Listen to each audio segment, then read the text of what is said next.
Bien, amados hermanos, deseo que volvamos a abrir nuestras Biblias y volvamos allí a la carta a los Colosenses en el capítulo 1. Hemos llegado a la sección donde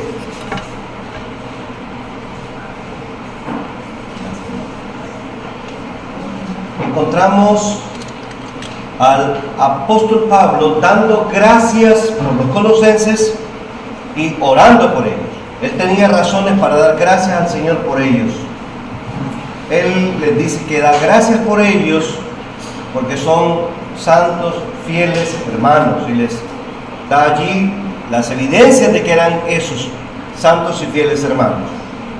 Pero luego vamos a notar desde el versículo 9 al 14 cómo es la oración que él tiene. Es una de las oraciones, lo he dicho, es una de las oraciones más inteligentes en la Biblia. Él está realmente, a veces como creyentes nos preguntamos cómo orar. Algunos dicen, bueno, yo no tengo que decirle al Señor. Pero ¿por qué será que no tenemos que decirle? Cada uno debería tener una lista. Hacer listas. Es una buena sugerencia. Haga listas de oración. Anote, tome una libreta y empiece a anotar allí para empezar, para iniciar. Anote todos los nombres de los hermanos en la iglesia local. ¿Cuántos va a tener ahí para orar? Solo personas. Luego empiece a pensar en los motivos para orar por ese hermano. Y por favor no diga, Señor, bendice al hermano César, bendice al hermano Israel, bendice al hermano Kevin. No. ¿Qué quiere decir con eso? Eso de bendice es una palabra muy comprimida. ¿Qué quiere decir con lo que dijo? ¿Por qué no pide específicamente?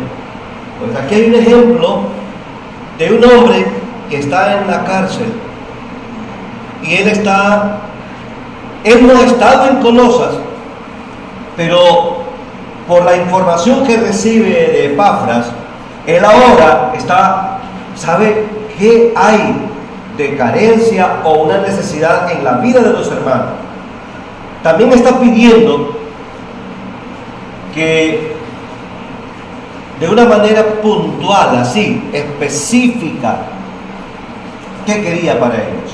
Entonces vamos a ver ahora la oración de Pablo por los colosenses. Primero, vamos a notar, versículo 9, primera parte, el carácter constante de la oración de Pablo. El carácter constante de la oración de Pablo. Bueno, Pablo tenía tiempo para orar. Estaba en la cárcel y no estaba perdiendo el tiempo en quejarse de la situación que estuviese viviendo. No había tiempo para ir. Si había algo que llenaba su mente, era la oración. Hermanos, ¿qué pasaría si nosotros nos encontráramos en una situación a la del apóstol Pablo? ¿Qué haríamos? ¿Sabe usted que los que trabajan en el sistema carcelario de muchos países saben que muchos convictos que llevan a la cárcel muy rápidamente pierden sus facultades mentales? ¿Sabe por qué? Empiezan como dicen, a quedar con problemas. En serio, los psicólogos clínicos o los psiquiatras tienen bastante trabajo por eso. Van perdiendo la mente. ¿Sabe por qué? Porque esa gente va allí a torturarse. ¿Y qué estaba haciendo Pablo en la cárcel? ¿Qué estaba haciendo? Orando, escribiendo. Su mente estaba llena de la palabra del Señor. Hay un ejemplo que personalmente a mí me impacta y me desafía. Tengo varios, pero quiero contarles uno brevemente. Nos lo contó el hermano Wolfgang Jung. Es un hermano, es un misionero nos contó que él conoció a un hermano chino. Él se llamaba Samuel Cordero, Sam Lam. Este Sam Lam había sido tomado preso por predicar el evangelio en China. Usted sabe muy bien que en China es prohibido predicar abiertamente la palabra del Señor. Hay iglesias, pero son subversivas, son clandestinas, se esconden en sótanos, en edificios abandonados. Bueno, viera la situación que ocurre, pero tienen un avivamiento. Samuel Cordero fue tomado preso y le metieron preso 22 años por haberlo encontrado infraganti, es decir, que estaba con un grupo de hermanos predicando, un hombre lleno del Espíritu Santo, lleno de la palabra del Señor, un hombre espiritual, un hombre de Dios. Ese chino estuvo 22 años preso, con trabajos forzados. Él era un chino alto, un poco raro, pero un chino alto, y lo metieron en una cárcel que era más baja que su estatura. Entonces él no podía estar erguido. Tenía que, al meterlo ahí a la celda, siempre era baja. Entonces tenía que andar. Es una tortura eso. Pero quiero decirle algo. El siguiente día, cuando a Samuel lo sacaban de la reja y de la prisión a trabajo forzado, su trabajo era recoger de las letrinas de la cárcel las heces, y lo hacía con la mano. Con la mano sacaba y llenaba los baldes, y luego tomaba las heces fecales y lo mandaban a los campos a fertilizar con eso las plantas, y era tan asqueroso aquello que él vomitaba, y el guardia armado decía: está bien, vomita, porque también el vómito es un buen fertilizante. Pero 22 años con eso. Al salir Samuel Cordero de la cárcel, fue a predicar en una esquina públicamente. Se convirtieron 300 personas. Hermanos, el siguiente día, ¿saben qué salió? Salió a predicar de memoria la palabra del Señor. No tenía Biblia en la cárcel, ni una tan sola página. ¿Saben qué había pasado? Estaba lleno del Señor, de su palabra, de Cristo en su vida poderosa. Salió de la cárcel a predicar, y el siguiente día estaba bautizando a 900 hermanos en un río. Y me dice, nos contó el hermano Wolfgang a un grupo allí, nos dice: yo conocí a Samuel Cordero. Samuel Cordero, se ve a él, se podía percibir la vida de Cristo en él. Hermano, ¿por qué cuento esto? Porque es lo que él quería, Pablo quería, que los hermanos supieran que es Cristo en el creyente la esperanza de gloria, que Él refleja también su gloria a través de nosotros. Ahora, Él está en la cárcel y está orando, Él está torturándose. Realmente, cuando Satanás aprisionó a Pablo, haber dicho: ya paré a este tipo, ya lo detuve, ya no va a seguir haciendo nada. No sabía que cada soldado que amarraban a sus manos era un ¿qué? Era una oportunidad para evangelizar. Y recuerde que la guardia se cambiaba cada 4 horas. Entonces, imagina, no perdía. Llega un momento que tiene que hablar y decirle: bueno, les saludo a los hermanos de la casa de César. No era César Rabo ni Miranda, ¿verdad? Era de la casa del emperador. O sea, el evangelio había alcanzado lugares. Eso estaba haciendo en la cárcel. Ahora, vamos a notar un poco que él dice allí en el versículo 9. Leamos, por favor. Por lo cual también nosotros, desde el día que lo oímos, no cesamos de orar por vosotros. No cesamos de orar y de pedir. Ahora ahí está el contenido. Lo primero es el carácter constante. No cesamos de orar.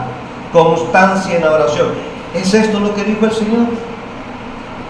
Eso es precisamente constancia en la oración. Ningún creyente debería negar, decir no tengo tiempo. Hermanos, así como una persona que deja de alimentarse saludablemente va perdiendo su brillo, ¿o no? Se puede notar en una persona cuando toma poca agua, cuando no está comiendo alimentos saludables. ¿Qué va pasando? Se nota físicamente.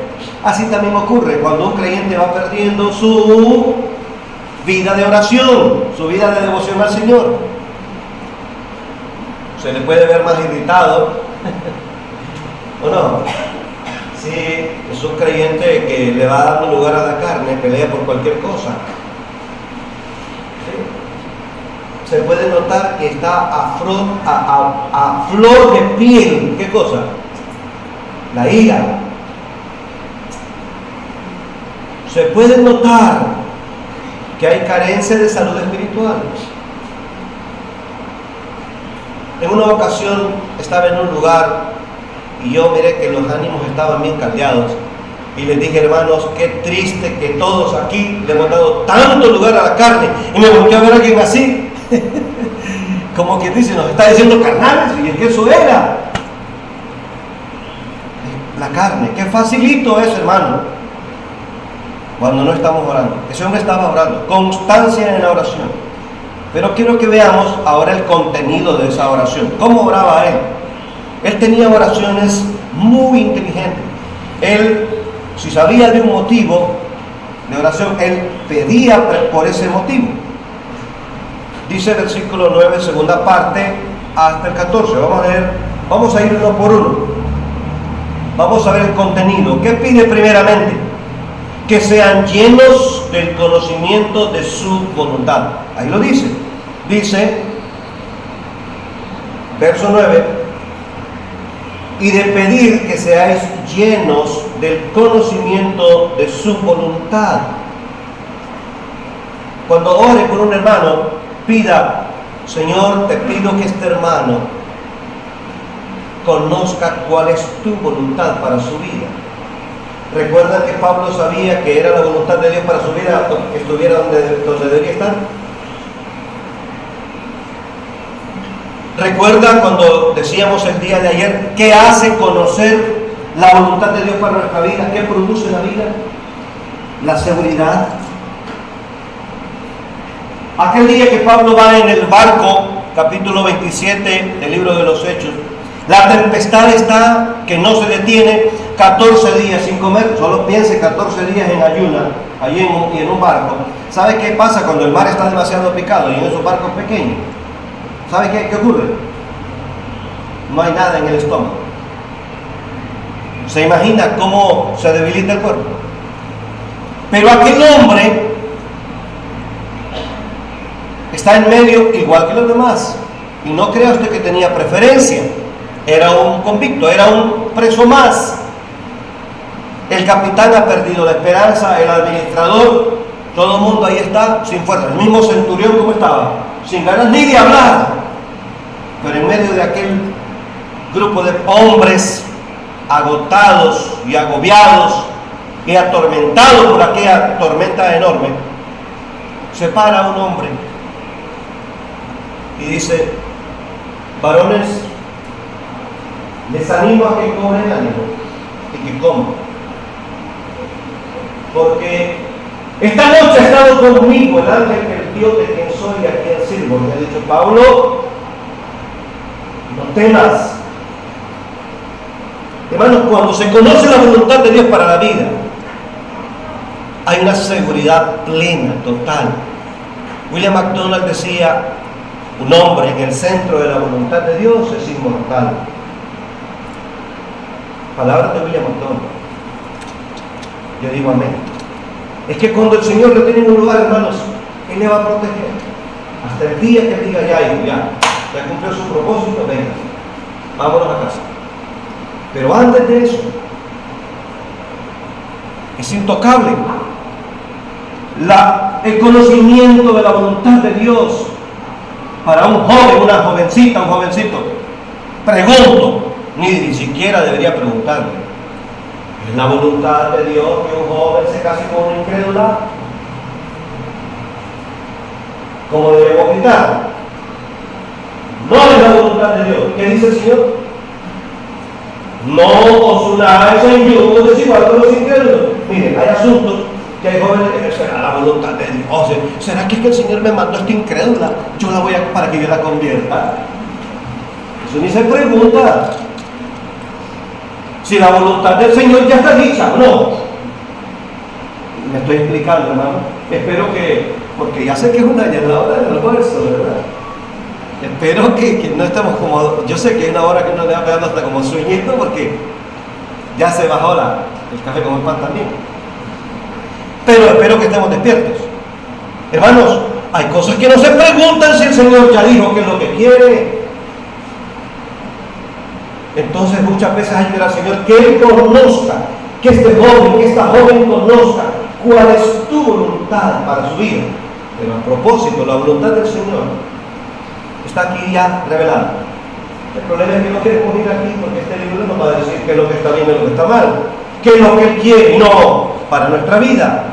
Entonces, que conozca tu voluntad. Él dice, Pablo, yo oro por ustedes para que sean llenos del conocimiento de su voluntad. Y él utiliza una palabra conocimiento, y me encanta esto y lo destaco, ¿sabe por qué? Porque él no utiliza la palabra griega para conocimiento cualquiera, o gnosis.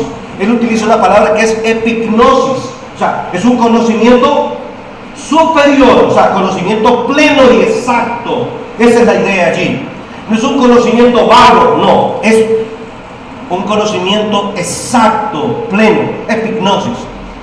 ¿Por qué? Porque por ahí va a surgir el gnosticismo. Y él dice, el conocimiento exacto, pleno, ¿qué es lo que el Señor quiere? Hay asuntos, hermanos, que muchas veces algunos entran en confusión porque quieren. Porque quieren. Aquí está el libro. Aquí está la voluntad de Dios revelada. No está oculta, ni está perdida para andarla buscando. Ya está aquí.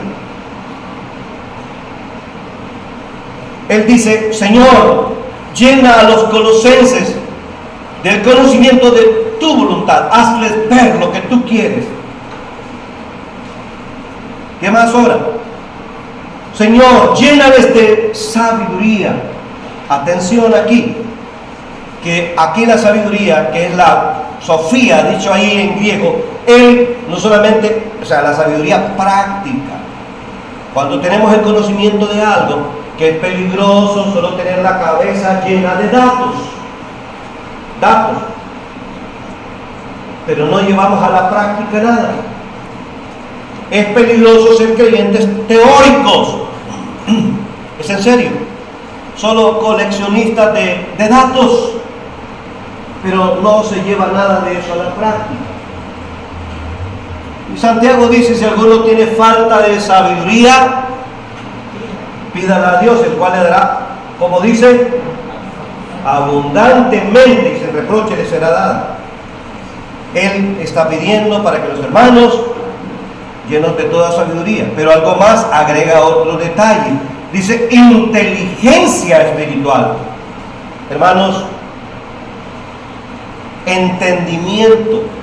¿Cuántas veces, hermanos, somos muy inteligentes para nuestros asuntos, para nuestros negocios? Somos hábiles para generar recursos para nosotros. Pero ¿cuántas veces somos un poco desatinados, hermanos, para el Señor? Honestamente. ¿Cuántas veces para el Señor pareciera que tuviéramos un pequeño retardo? Perdone que lo diga así, pero a veces ocurre. El Señor tuvo que decir entre los líderes de Israel, dice el Señor, he visto muchos desatinos. ¿Saben qué es un desatino? Es precisamente actuar sin inteligencia. Un desatino que no, hermanos, la situación de la pandemia que pasó, todavía hay algunos hermanos que siguen peleando por asuntos que, miren, hermanos, el Señor tamaña frente nos ha dado. No sé si lo estoy explicando. nos ha dado su Espíritu Santo, hermano. La tercera persona de la Trinidad morando en el creyente. ¿Puede Él guiarnos? ¿El Espíritu Santo, hermanos? ¡Claro que sí! No hay asunto terreno que el creyente no pueda ver si lo hace guiado por el Señor. ¿Usted cree que esta pandemia es la pandemia del mundo? No, hermanos amados, si ha habido otras. ¿Ha oído hablar de la peste negra? ¿Ha oído hablar de la peste bubónica por los bubones y todos los asuntos que causaba? Uy, era la muerte. Horrible. Ay, hermanos amados. Y la gripe española, otra pandemia.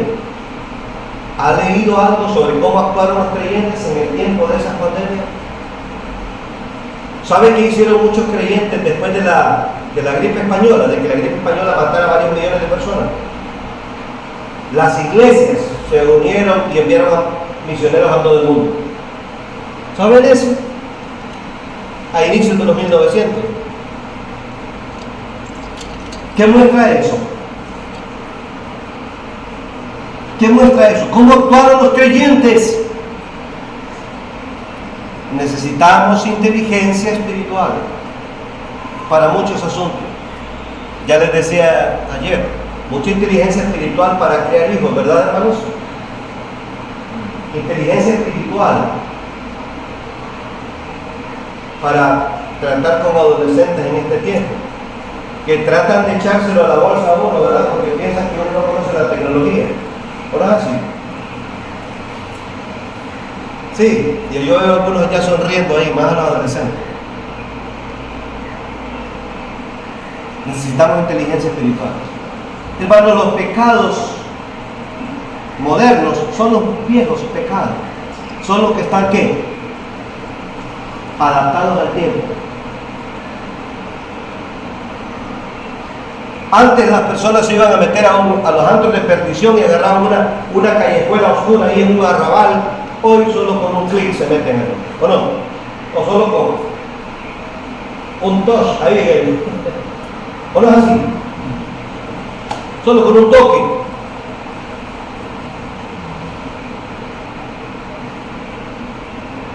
Pero ¿cuántas veces somos desatinados en esto? Dejar hacer, dejar pasar. Ay, hermano, hágalo y no se queje después de los resultados que tenga. Necesitamos inteligencia espiritual, hay que orar. Yo a veces he orado por matrimonios, amigos, y Señor, y ahí a veces con ellos, Señor, llénales de inteligencia espiritual. Es un motivo de oración bíblico. ¿Por qué? Porque si la generación nuestra de padres de familia ha tenido cierta presión, ¿se imagina ellos la que van a tener? Necesitamos esa inteligencia espiritual. ¿Qué más? ¿Qué otro motivo? Él está pidiendo, dice, Él pide que anden, dice, para que andéis, estoy en el versículo 10 ahora, para que andéis como es digno del Señor, es un motivo de oración. Él pedía que los creyentes colosenses tuviesen un andar como es digno del Señor, un andar que a Él le agrade, como es digno del Señor.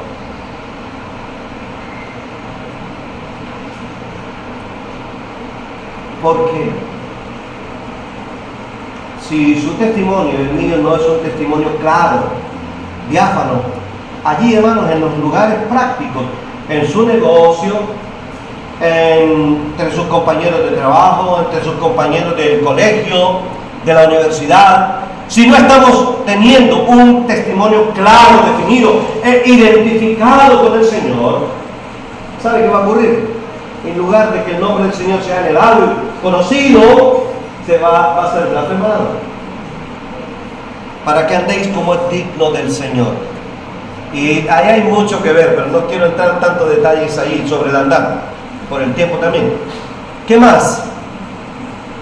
Luego Él está pidiendo, dice, agradándole en todo. Está pidiendo otro motivo para orar. Que te agrade el Señor, que te agraden a ti, Señor, que te busquen agradar a ti. agradar al Señor. Qué bueno ver creyentes que dicen al Señor, Señor, hasta de la forma que se presenta al mundo, ¿verdad? Señor, ¿te gusta así como voy vestido? Debería preguntarle, ¿verdad que sí? Eso le va a ayudar muchísimo, porque eso le va a dar a usted el principio de ¿qué? Hasta de la apariencia que debe presentar ante el mundo. ¿Qué más? Hay asuntos que en la Biblia no encontramos. No hay un versículo que diga no fumar, ¿verdad que no dice así? ¿Dice así? Tampoco dice así claramente otras cosas, pero hay principios en los que nosotros debemos saber, ¿agrada esto a mi Señor? Señor, ¿te agrada esto que estoy pensando? ¿Te agrada esto que estoy haciendo? Puedo asegurarle que si usted y yo tenemos el Espíritu Santo, que eso es así, el Espíritu Santo nos va a guiar a aquello que sí agrada al Señor. ¿Qué más? Otro motivo. Noten cómo seguía pidiendo algo que ya ha dicho. Dice, llevando fruto en toda buena obra. Señor, te pido por mi hermana, por mi hermano, para que lleve fruto para ti. Miren, hay frutos de arrepentimiento, hay frutos de justicia, y a algunos les carece bastante. Hay frutos del Espíritu, ¿se recuerda? Amor, carece bastante de amor. Gozo, paz, paciencia, benignidad. ¿Saben qué benignidad? O sea, es bueno. Bondad, casi no da, bien duro, ¿verdad? Bondad, fe, hablando de fidelidad, porque algunos son bien traicioneros, ¿verdad? Fe, mansedumbre, poder bajo control y templanza. Hermanos, no son frutos nuestros, son los frutos del Espíritu que debemos manifestar. Pero otros frutos, frutos de alabanza, frutos de nuevas almas que buscamos a los perdidos, también fruto también cuando damos a la obra del Señor, para el sostenimiento de la obra del Señor. Nuestras ofrendas también son frutos para Dios.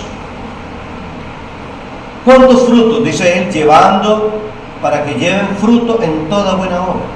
Ya Víctor nos contaba de esa experiencia, van al culto, hermanos, ¿cuántas veces podemos hacer lo mismo? No, es que ustedes saben muy bien cuando el Señor habló de aquellos que le preguntaron, ¿y quién es mi prójimo? ¿Se recuerdan? Y el Señor cuenta la historia de él, ¿se acuerdan? Del israelita que fue golpeado y pasaron por ahí personas que lo vieron golpeado. ¿Quién pasó? Pasó el sacerdote, pasó el levita. Yo creo que el sacerdote iba rápido porque iba para el templo. Y el levita, de seguro que tenía que ir a copiar algo. Iba para el culto. Es facilito, hermanos, de veras. La historia del israelita se repite. Del israelita golpeado. Y luego pasa el samaritano, ¿recuerdan? ¿Cuántas veces nos puede pasar? ¿Cuántas veces ocurre que no hacemos lo que el Señor nos pone ahí al alcance de la mano para que le testifiquemos a esa persona? Les voy a contar algo, no que yo hice, que me hicieron. Vengo con mi familia de dar unos estudios bíblicos allá por Baracoa, Cortés. Cuando vengo por un lugar en Santa Bárbara que se llama La Mina o Las Minas, de repente veo que el vehículo sube la temperatura, me tengo que detener, o sea, tenía el radiador, tenía un problema. Se está botando el agua y va la temperatura, me tengo que detener. Y está cayendo una tormenta, hermanos, enorme. Digo a la familia, miren, tenemos que hacer algo, nos vamos a mojar, pero tenemos que ver qué hacemos, tengo que parar y revisar qué tiene este vehículo. Está cayendo la gran tormenta y tengo que hacerlo, y está saliendo el vapor. Es escandaloso eso, ¿verdad? Cuando de repente se detiene delante de nosotros una camioneta muy grande, muy bonita.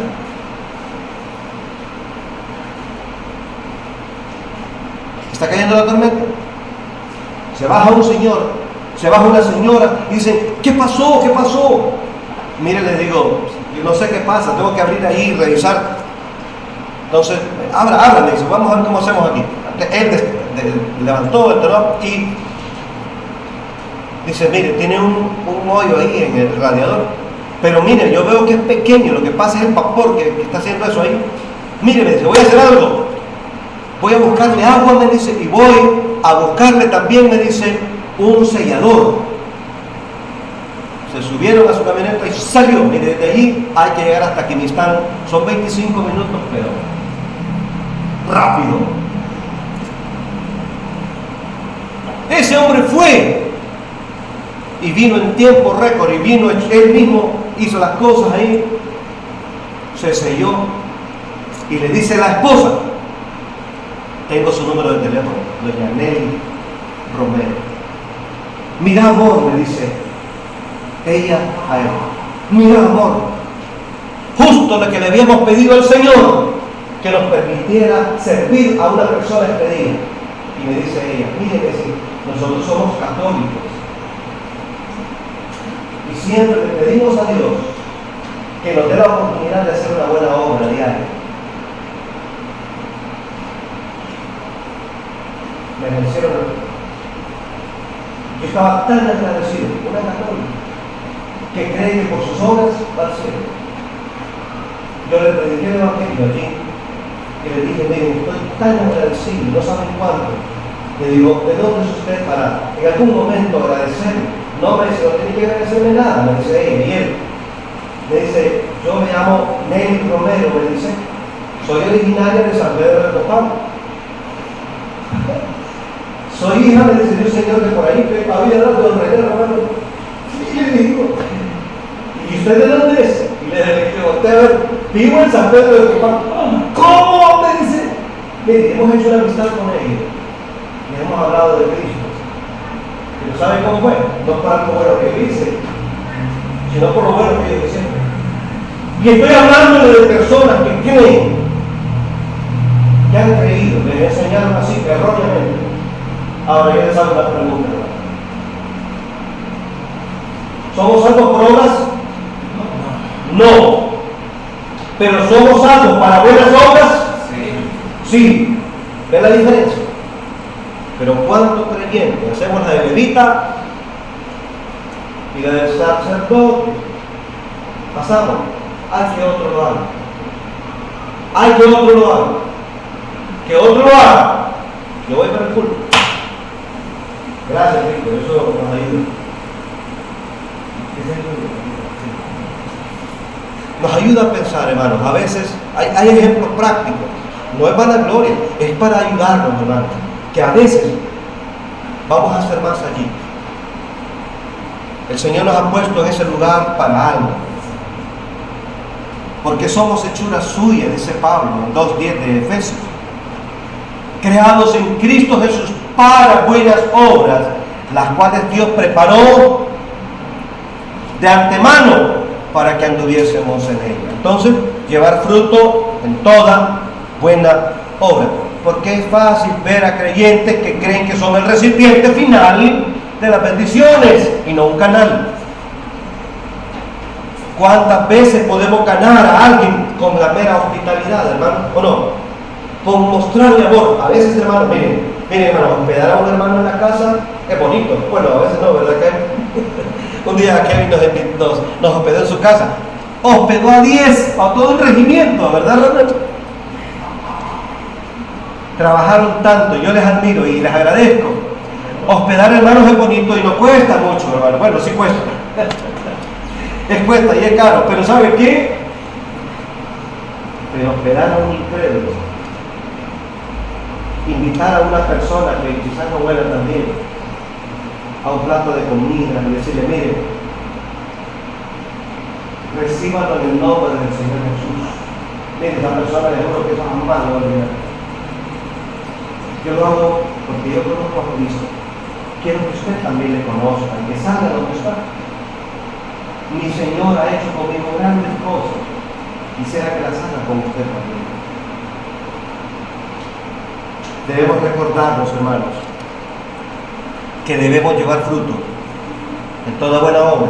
Y es un buen motivo para orar por otros, para que lleven fruto en toda buena obra. Luego, otro motivo que él está mencionando en su oración, notemos, dice allí, y creciendo en el conocimiento de Dios. Que crezca mi hermana, mi hermano. Señor, te pido que mi hermano fulano crezca en el conocimiento tuyo. Cuando vemos a creyentes creciendo, hermanos, en el conocimiento de Dios, son creyentes sanos, son creyentes humildes, son creyentes poderosos, hermanos. Vale la pena trabajar con creyentes que conocen al Señor. No ve que tenemos un conocimiento común. Es bueno saber que tenemos un Dios todopoderoso, bueno, justo, santo, proveedor, que es misericordioso, perdonador, que nos tiene paciencia, que con tanta gracia nos atiende cuando aún hemos fallado. ¿Cuántas veces nos usamos de misericordia con otros? Porque no conocemos de la misericordia del Señor. Cuando le estudiamos a Él y le conocemos a Él, hermanos, un creyente que conoce al Señor tiene compasión de los demás, aún de aquellos creyentes que se han desviado. Les habrá de buscar con amor, porque el Señor nos manda a hacerlo. Sepa pues que el que haga volver al pecador de su error salvará de muerte un alma y cubrirá multitud de pecados. Amados hermanos, crecer en el conocimiento de Dios. Cuando alguien conoce a Dios y conoce quién es Dios y cómo fue el plan de Dios para la redención del ser humano, entenderá que el Eterno se hizo carne, se hizo hombre. No tendrá problemas en distinguir la divinidad de Cristo y la humanidad de Cristo, que no era 50-50, era y es 100 y 100. ¿Me explico, hermanos? 100% Dios, 100% hombre. Por eso el estudio teológico es el fundamento de la práctica. ¿Recuerdan que así comencé? Eso es así. Si conoce al Señor y crece en el conocimiento de Dios, recuerdan al Señor corrigiendo la deficiencia de aquellos que le preguntaban: Señor, una mujer se casó con un hombre y el hombre murió. Y se casó con el hermano, le estaban haciendo referencia al matrimonio de Pilato. Y luego le dice, murió el segundo y el tercero y se casó con 7 en la resurrección. ¿Recuerdan que eran los saduceos? ¿Con cuál va a estar casada? Y el Señor les dice: